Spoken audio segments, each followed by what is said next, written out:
This animal was the size of a car. It had over 100 legs, and scientists didn't even know what its head looked like for 170 years. Because I mentioned, the largest Arthropleura species could get up to 10 feet long, again, about 3 meters. Scientists say Arthropleura was the largest insectoid beast ever known. But before I show you this nightmare creature, you need to see the snake that was so massive. Its body was wider than a grown man's waist. When people think prehistoric, they think dinosaurs, T-Rex, Triceratops. But the creatures I'm about to show you, they make dinosaurs look normal. Today I'm revealing 5 ancient animals so unbelievable, so impossibly huge, that when scientists first found them, they thought the fossils were fake. And number 1, it's the heaviest thing to ever fly. Let's go. 2002. Deep in a Colombian coal mine, workers uncover what they think are crocodile bones. Except these crocodile bones are massive. They ship them to a museum in Florida, where they sit labeled wrong for 7 years. Then in 2009, a grad student looks at one vertebra and realizes, this isn't a crocodile. It's a snake. The largest snake that ever existed. Meet Titanoboa. This prehistoric nightmare lived 60 million years ago, right after the dinosaurs went extinct. And the measurements? Absolutely insane. The average Titanoboa was 42 to 47 feet long. That's longer than a school bus. It weighed 2,500 pounds, 1 ton. And at its thickest point, this snake was 3 feet wide. That's wider than most people's shoulders. Here's what makes Titanoboa terrifying. Modern anacondas max out at maybe 20 feet and 500 pounds. The biggest reticulated python ever recorded was 33 feet. Titanoboa was almost twice that size. If it tried to come through a standard doorway, it would have to squeeze through. Its jaws could open wide enough to swallow large crocodiles whole. Scientists found fossils from 28 different Titanoboas in that one coal mine. This wasn't a freak mutation. These monster snakes were everywhere in prehistoric Colombia. They hunted in swamps that were way hotter than today's Amazon. The temperature back then, around 90 degrees Fahrenheit, constantly, which let cold-blooded reptiles grow to unthinkable sizes. And that superheated climate. It's the same reason animal number 3 on this list grew to the size it did. But first, we need to talk about what happened when a prehistoric shark made the modern great white look like a goldfish. Imagine being on a beach and finding a tooth the size of your hand. That's what people have been discovering for centuries. Ancient cultures thought they were dragon tongues that fell from the sky. They had no idea they were staring at proof of the ocean's most terrifying predator. Megalodon ruled the oceans from 23 million to 3.6 million years ago. The name literally means big tooth. And those teeth, they reach 7 inches long, 3 times bigger than a great white shark's teeth.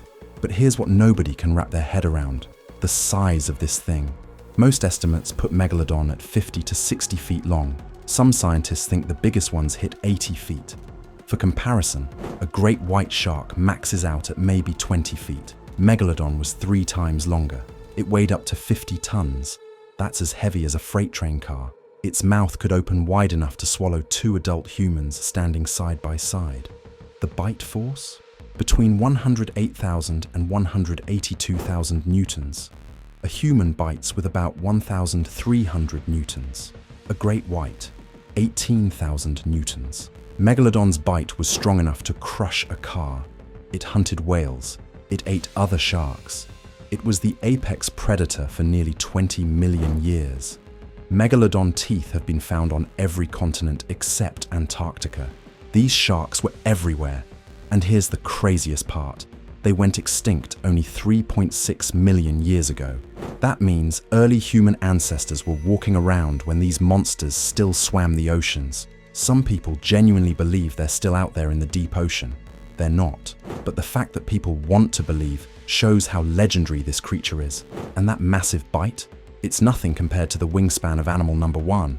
But before we get there, you need to see the land mammal that makes elephants look tiny. Picture a rhinoceros. Now remove the horn. Give it a neck like a giraffe.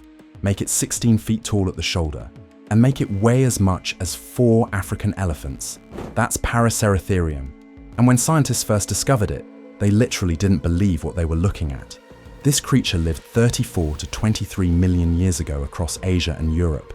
It's the largest land mammal that ever walked the earth, or at least one of the largest because there's debate. But here are the facts. It stood 16 feet tall. It was 24 feet long.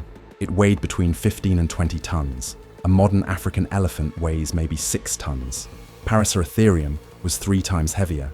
Its skull alone was over 4 feet long. It had no horn, but it probably had a prehensile upper lip like a tapir, basically a mini trunk, that let it grab leaves from trees 25 feet high. Nothing else could reach that food. It was like having your own private buffet that no other animal could access. And remember when I said the climate helped Titanoboa grow massive? Same thing here. During the Oligocene epoch, the Earth was warmer and had way more vegetation. Paraceratherium needed to eat hundreds of pounds of plants every day. That supercharged climate gave it unlimited food, and unlimited food meant unlimited growth. The only fossils we have are incomplete skeletons, pieces from different animals. In the 1920s, scientists tried to reconstruct one by combining bones from multiple individuals found in Mongolia. That famous skeleton in New York's Natural History Museum. It's a chimera, a Frankenstein creation. We still don't know exactly how big the largest ones got, but we know they had 0 predators. Adult Paraceratheriums were too big to hunt. The only threat? Maybe crocodiles attacking babies. These things ruled the land completely. But while Paraceratherium dominated land, something even more bizarre was crawling through prehistoric forests. Remember that car-sized creature from the beginning? The one with over 100 legs? This is it. Arthropleura, a millipede the size of a small car. And for 170 years, scientists had no idea what its head looked like. This creature lived 346 to 290 million years ago, before dinosaurs even existed. It grew up to 8.5 feet long. It weighed 110 pounds, and it had between 112 and 128 legs. Imagine seeing this thing crawling toward you through a carboniferous forest. It's as long as a queen-size bed. Here's what makes Arthropleura insane. It's the largest arthropod, the largest bug, to ever exist. For comparison, the biggest millipedes today are maybe 15 inches long. Arthropleura was 7 times longer. In 2018, scientists found a fossilized segment in England that was 30 inches long by itself. That's just one segment of its body. For 170 years, paleontologists found Arthropleura body segments all over Europe and North America, but never a head. They had no idea what it looked like. Was it a millipede? A centipede? Some weird crustacean? In 2024, scientists finally found juvenile specimens with heads intact in France.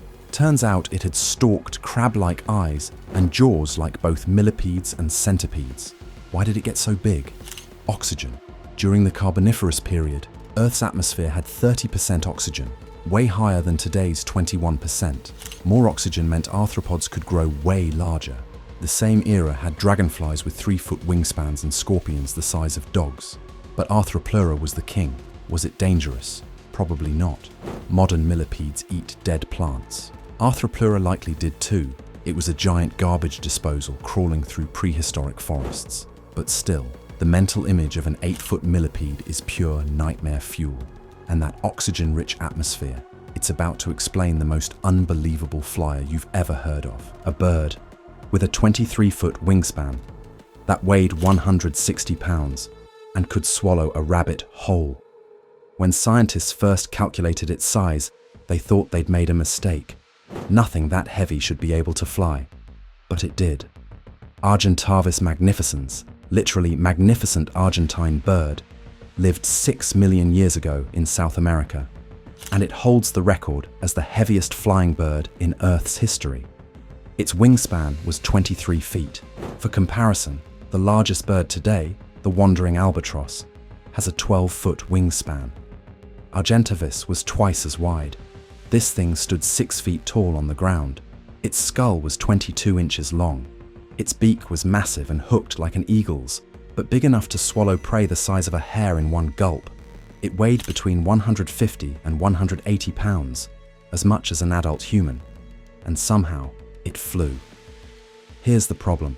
Birds that heavy shouldn't be able to fly by flapping. The muscles required would be impossible. So how did Argentavis do it? It was a master glider. It used thermal updrafts, rising columns of warm air, to gain altitude, then glided for miles without flapping once. Scientists calculated it could cruise at 40 to 50 miles per hour just by riding wind currents. To take off, it needed a running start into the wind.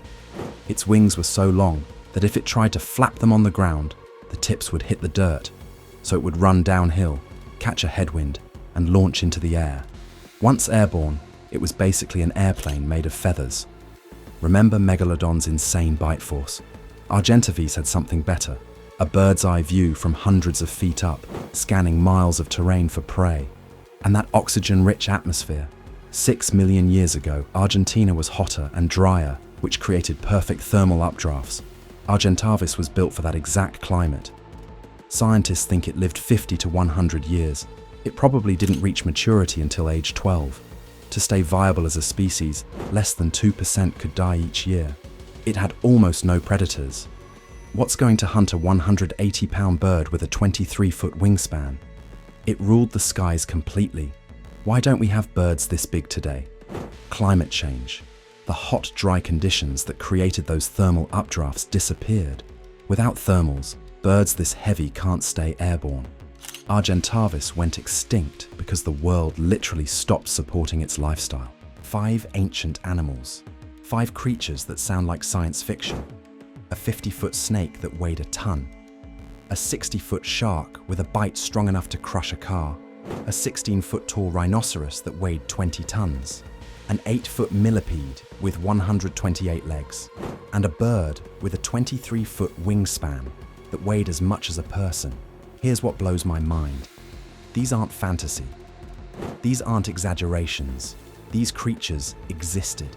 They walked, swam, crawled, and flew on the same planet we live on now.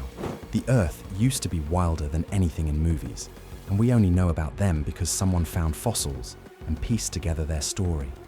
But here's the question that keeps me up at night. What else existed that we haven't found yet? We've only explored a tiny fraction of Earth's fossil record. How many creatures lived and died without leaving a trace? How many animals were even bigger, even stranger, that we'll never know about? Titanoboa, Megalodon, Paraceratherium, Arthropleura, Argentavis. 5 animals that rewrote what we thought was possible. And somewhere out there, buried in rock, there's probably something even more unbelievable waiting to be discovered. If this made you see prehistoric life differently, hit that like button. Subscribe for more creatures that prove reality is stranger than fiction. Drop a comment. Which one shocked you most? I'll see you in the next one.